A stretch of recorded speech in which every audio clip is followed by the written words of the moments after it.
জানালার বাইরে বৃষ্টির বেগ আরও বেড়ে গেল। ঝমঝম শব্দে যেন এক নতুন যুদ্ধের দামামা বাজতে শুরু করল।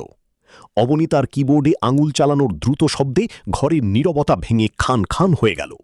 বিক্রম তার বোনের দিকে তাকিয়ে এক অদ্ভুত মানসিক শক্তি অনুভব করল। এতকাল যে লড়াই সে একা লড়ে এসেছে, আজ সেখানে তার পাশে এসে দাঁড়িয়েছে তার সবচেয়ে বড় শক্তি, তার বোন। পেয়েছি, অবনীতা উত্তেজিত গলায় বলল। স্ক্রিনের নীল আলোয় তার মুখটা জ্বলজ্বল করছে।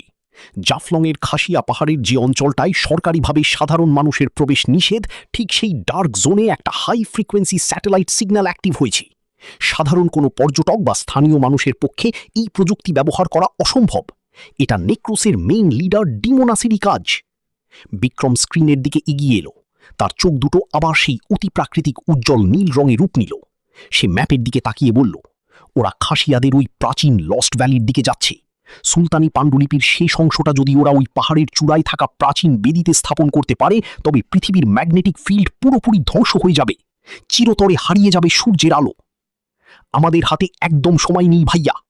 অবনীতা বিক্রমের দিকে একটা ওয়াটারপ্রুফ ব্লুটুথ ইয়ারপিস বাড়িয়ে দিল।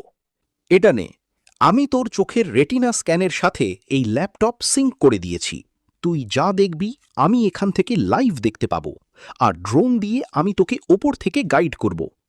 বিক্রম ইয়ারপিসটা কানে গুঁজে জানালার দিকে এগিয়ে গেল। সে একটা গভীর শ্বাস নিল। তার শরীরের চারপাশের বাতাস যেন এক অদৃশ্য শক্তিতে কাঁপতে শুরু করল। সে অবনীতার দিকে ফিরে হালকা হাসল। সাবধানে থাকিস অবু, তুই ও ফিম্যান। এবার ওদের বুঝিয়ে দে সিলেটের মাটি কত শক্ত। অবনীতা দৃঢ় গলায় বলল। পরের মুহূর্তেই বিক্রম জানালা গলে রাতের অন্ধকারে তীব্র গতিতে লাফিয়ে পড়ল। বৃষ্টির ফোঁটাগুলোকে ভেদ করে এক নীল আলোর গোলকের মতো সে ছুটে চলল জাফলংয়ের উদ্দেশ্যে। ল্যাপটপের স্ক্রিনে বিক্রমের লাইভ লোকেশন ডটটা দ্রুত খাসিয়া পাহাড়ের দিকে এগিয়ে যেতে দেখল অবনীতা। রাত তখন প্রায় ৩টে। জাফলংয়ের খাসিয়া পাহাড়ের এক দুর্গম গিরিখাত। চারিদিকে ঘন কুয়াশা আর তুমুল বৃষ্টি। বিক্রম একটা উঁচু পাথরের ওপর এসে নামল। তার চারপাশের বাতাস এখনও তার অতিমানবীয় শক্তির উত্তাপে বাষ্পীভূত হচ্ছে। ইয়ারপিসে অবনীতার কণ্ঠ ভেসে এলো, ভাইয়া সোজা এগিয়ে যাও, আর মাত্র ৫০০ মিটার। কিন্তু সাবধান, ওই এলাকায় অদ্ভুত কিছু এনার্জি রিডিং পাচ্ছি। হঠাৎ করেই বিক্রমের চোখে নীল আলো তীব্র হয়ে উঠল।